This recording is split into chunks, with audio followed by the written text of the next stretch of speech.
Vou mexer nesse vespeiro aqui. Então, o que você não acredita? Aquecimento global, por exemplo, é uma teoria da conspiração, o aquecimento global, né? Essa questão que nós estamos chegando numa situação climática que o mundo vai passar, isso aí é invenção deles, né? Para justamente deixar a humanidade com medo de uma possível mudança mundial.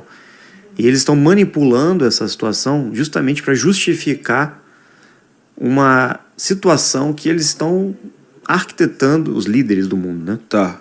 Para justificar uma mudança que vai haver natural da Terra. Mas não é aquecimento global, vai ser uma mini era glacial. É o oposto que vai acontecer. Vai fazer frio? Essa história do aquecimento global, você falou que são os líderes globais. Isso é influenciado também pelos Anunnakis, você acha? Tudo influenciado por eles. Eles que mandam no mundo.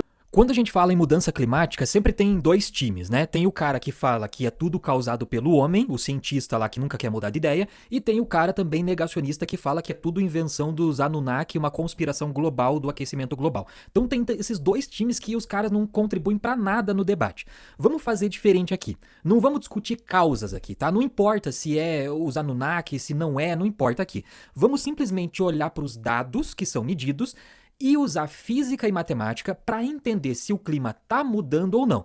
É como tipo um médico, vamos tratar como um médico aqui. O médico vê o exame de colesterol do cara e fala assim, ó, o dado tá mostrando aqui que o colesterol tá alto. Olha, eu não sei se o colesterol foi causado alto por Deus, por qualquer coisa assim, pelos Anunnaki, o que importa é o dado. Vamos fazer isso aqui. Quando a gente fala de clima, a gente tá falando da média das condições do tempo. Então o que eu tô trazendo aqui para você? Ó? Todos os gráficos que eu vou mostrar aqui, informações, elas estão com os links aqui na descrição do vídeo. Aqui eu tenho os dados medidos da temperatura média global, quando você tira ao longo de um ano, né? Na verdade, aqui tirado dia por dia, durante algum tempo, ó.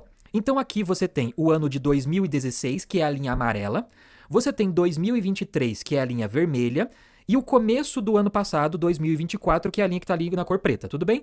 E antes ali, ó, as linhas que estão em branco, que você quase não vê, são outros anos desde 1979. Quando você, com a tua cabeça de cientista, olha para esse gráfico aqui, o que você está vendo?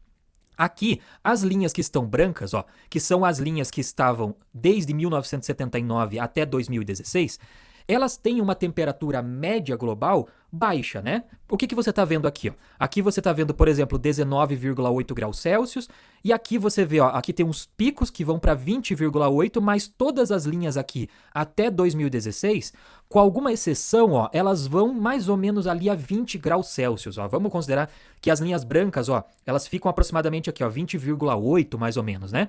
Só que você concorda comigo, como cientista, ó, não queira ter um time. Como cientista, pensa comigo. Esses dados aqui mostram que essas linhas desde 1979 até 2016 estão numa temperatura média global baixa, né? Agora vamos analisar a linha amarela. Ó, ela já começa numa temperatura alta, tá vendo? E aí começa janeiro, né? Aqui estão os meses, ó, até dezembro. Então você vai indo ao longo do ano de 2016, ó, a linha amarela tá aqui. Ela sobe até um pico, ela cai, depois ela vai, baixa bem e depois fica aqui. Essa é mais ou menos a média, né? A gente poderia traçar aqui mais ou menos uma média, mais ou menos aqui, ó, nessa linha preta, né? A mesma quantidade para baixo, a mesma quantidade para cima. Então você pode considerar, ó, realmente aqui subiu para 20 alguma coisa. Aqui a gente considerava que estava 20 menos, né? Agora vamos analisar a linha vermelha, ó. A linha vermelha começa baixa, né? Começa menos do que a linha amarela, só que ela atinge pontos mais altos, ó. Ela chega quase a 21 graus de temperatura média do planeta. Então se você traçasse uma média, mais ou menos, será que aqui tá certo? Não, tá errado. Eu teria que traçar um pouquinho mais para cima, ó. Seria mais ou menos aqui. Você chegaria próximo, ó, de, sei lá, quase 21 graus Celsius. Então você vê que realmente tem uma subida de um ano para o outro. Quando você chega no ano de 2024, a linha ela já começa próximo de 21 graus. A gente não tem os dados finalizados aqui, mas provavelmente você teve temperaturas mais altas. Então, olhando como cientista, sem você tomar um lado, você vê que as linhas mais claras, elas estão com temperaturas médias menores, né? Conforme os anos vão passando, você está tendo temperaturas médias maiores. Eu não estou falando que alguém está gerando isso. Eu estou apenas mostrando os dados para você. A gente está analisando aqui como cientista, né? Então, se você faz um cálculo, ó, da variação por século, olhando aquele gráfico ali, vamos considerar que variou mais ou menos 0,9 graus Celsius, não é? Variou mais ou menos isso, próximo de 1 grau Celsius, tá? Desde 79 até 2024. Se nós pegarmos ali mais ou menos uma faixa de 40 anos e fizermos uma média, e aí a gente multiplica por 100 para tirar a média do século, a gente vai ter mais ou menos uma média de 2,25 graus Celsius por século de aumento da temperatura. Então veja, eu não estou falando quem gerou isso, nada. A gente só pegou os dados. Ah, professor, mas os dados são forjados. Pô, mas daí se você começar a duvidar de tudo que existe no mundo, fica difícil de viver, né? Então veja, se você tem aqui essa variação que a gente viu no gráfico, você faz uma conta matemática, e matemática não tem política, não tem direita e esquerda, é o número exato, você chega que vai ter uma variação média no século de 2,25 graus Celsius, para mais. Isso significa, ah, professor, mas tem a variação natural. Se você pega a variação natural, os dados medidos são de aproximadamente 0,1 graus Celsius. Veja, isso aqui é 0,9. Então você está com muito mais variação, ó, quase 20 vezes maior do que a média natural. Eu não estou dizendo o que está causando isso, eu só estou falando. Está tendo um aumento na temperatura. E se continuar assim, é mais ou menos essa taxa que a gente vai ter ao final do século de aumento de temperatura. Tá, mas e vamos falar de gelo então. Aqui eu trouxe um mapa, né, que você consegue imagem de satélite da Groenlândia. Nos últimos 20 e poucos anos, né? Então aqui eu vou pegar em branco, ó. Você tem aqui 2002, aí 2007, 2012, 2017 e 2021. O branco que você vê aí é a camada de gelo na Groenlândia. Eu não estou falando quem causou isso, eu estou mostrando as fotos de satélites para você. O que nós temos aqui são o gelo cobrindo quase toda a Groenlândia em 2002, na mesma época, ó, no mês 7, tá vendo? Ó? Aqui você tem uma quantidade menor que reduziu, então apareceu aquele amarelo ali, que são temperaturas mais altas. Em 2012 você já tem regiões de temperatura quase vermelha, né? São pontos mais de maior temperatura. Em 2017, o gelo quase some completamente e você tem regiões ali de temperatura muito alta. E em 2021 você tem esse ponto aqui, ó, que tem temperatura extrema, né? A cor tá quase preta ali.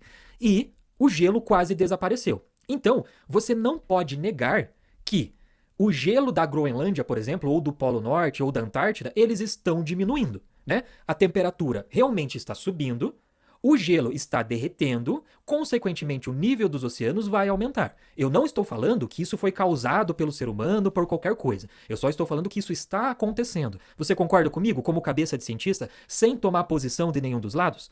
Vamos imaginar agora aqui, ó. Na Groenlândia, em 2002, nós tínhamos 2,93 milhões de quilômetros cúbicos de gelo. Em 2020, isso caiu para 2,85 milhões. Tá, professor, mas isso é pouquinho se você fizer a conta. Vamos fazer a conta aqui, ó. Nesses 18 anos, 2,93 menos 2,82, nós vamos ter uma variação, ó, de 80 mil quilômetros cúbicos de gelo. Isso aqui não parece nada, mas para você ter noção, 80 mil quilômetros cúbicos de gelo corresponde a aproximadamente 32 bilhões de piscinas olímpicas. Ou seja, esse gelo, ele derreteu e foi para o oceano. Então você teve sim um aumento do nível dos oceanos. De volta, o que eu estou mostrando aqui para você não é mostrar quem está causando isso. Como cientista, estamos analisando friamente os dados. Então a gente pensa o seguinte, se em 1880 a média do planeta era de 13,8 graus Celsius, igual você vê lá naquele gráfico do começo, e em 2020 a temperatura média subiu para 14,9, fazendo uma conta de matemática básica, que não tem direita ou esquerda, você faz uma diferença e encontra que essa diferença de aumento foi de 1,1 graus Celsius. Certo, isso foi um período de 140 anos, né? Agora, se você calcular a média disso, ou seja, 1,1 dividido por 140 anos, você vai ter aproximadamente 0,0786 graus Celsius por ano, o que significa 0,0786 graus Celsius por década de aumento de temperatura. Se isso se mantém, nós vamos ter um acréscimo da temperatura. Ah, professor, mas aqui onde eu moro está fazendo frio. Lembra, nós estamos analisando a média da temperatura global. Não significa que todas as regiões vão esquentar ou todas vão esfriar. Não, nós estamos falando da média. A média da temperatura global está subindo. Quem está causando isso, eu concordo com você. Existem cientistas que são alarmistas demais, que analisam tudo como sendo o fim do mundo. E existem também pessoas que dizem que esses dados aqui estão errados. E essas duas pessoas não servem para o debate científico. O debate científico mostra dados, e a gente trabalha em cima dos dados. Tá bom? Muito obrigado e até mais.